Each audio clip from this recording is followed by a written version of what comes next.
ನಮಸ್ತೆ ವೀಕ್ಷಕರೇ, ಇವತ್ತು ಮನೆಯಲ್ಲಿ ಪುಳಿಯೋಗರೆನ ಯಾವ ರೀತಿ ಮಾಡ್ಕೊಳ್ಳೋದು ಅಂತ ಹೇಳ್ಕೊಡ್ತಾ ಇದ್ದೀನಿ. ಸಿಂಪಲ್ಲಾಗಿ ಮನೇಲಿರ್ತಕ್ಕಂಥ ಮಸಾಲೆ ಖಾರನ ಬಳಸ್ಕೊಂಡು ಈ ಥರ ಪುಳಿಯೋಗರೆನ ಮಾಡ್ಕೋಬೋದು. ರುಚಿ ಇನ್ನೂ ಚೆನ್ನಾಗಿರುತ್ತೆ. ಪುಳಿಯೋಗರೆನ ಮಾಡಲು ಬೇಕಾದ ಸಾಮಗ್ರಿಗಳನ್ನು ನೋಡೋಣ.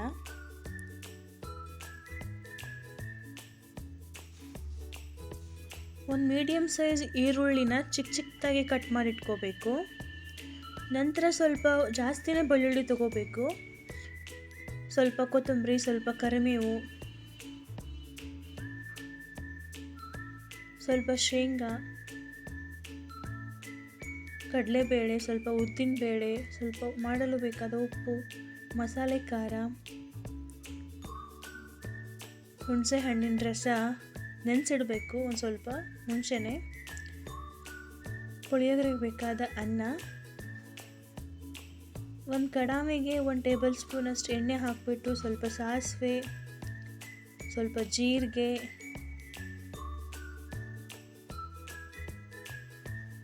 ನಂತರ ಸ್ವಲ್ಪ ಕರಿಬೇವನ್ನು ಹಾಕಬೇಕು.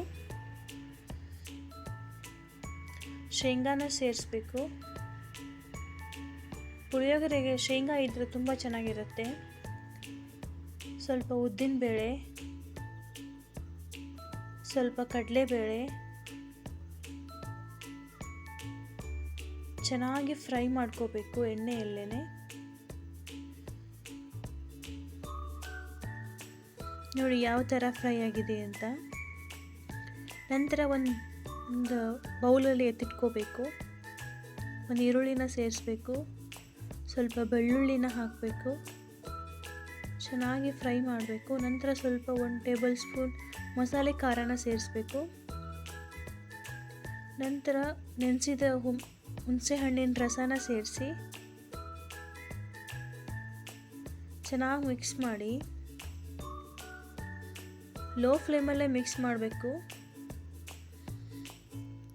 ಈ ಥರ ಬರಬೇಕು ಅದು.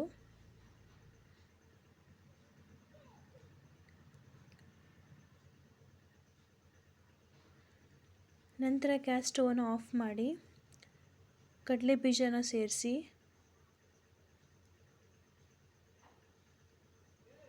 ಮಿಕ್ಸ್ ಮಾಡಿ. ನಂತರ ಮಾಡಿರುವ ಅನ್ನನ ಸೇರಿಸ್ಕೋಬೇಕು. ನಾನು ಇಬ್ಬರಿಗೆ ಮಾಡುವಷ್ಟು ಪುಳಿಯೋಗರೆನ ಮಾಡ್ತಾಯಿದ್ದೀನಿ ಇವತ್ತು. ಸ್ವಲ್ಪ ಉಪ್ಪನ್ನು ಸೇರಿಸ್ಕೋಬೇಕು ರುಚಿಗೆ ತಕ್ಕಷ್ಟು. ನಂತರ ಸ್ವಲ್ಪ ಕೊತ್ತಂಬರಿನ ಸೇರಿಸ್ಬೇಕು. ನೋಡಿ ಯಾವ ಥರ ಪುಳಿಯೋಗರೆ ಬಂದಿದೆ ಅಂತ. ತುಂಬಾ ರುಚಿಕರವಾದ ಪುಳಿಯೋಗರೆ. ಯಾವುದೇ ಮಸಾಲೆ ಹೊರಗಡೆಯಿಂದ ಮಸಾಲೆನ ಬಳಸಿಲ್ಲ ಇವತ್ತು. ನಾನು ಮನೆಯಲ್ಲಿರ್ತಕ್ಕಂಥ ಮಸಾಲೆನ ಮಾಡಿದ್ದೀನಿ.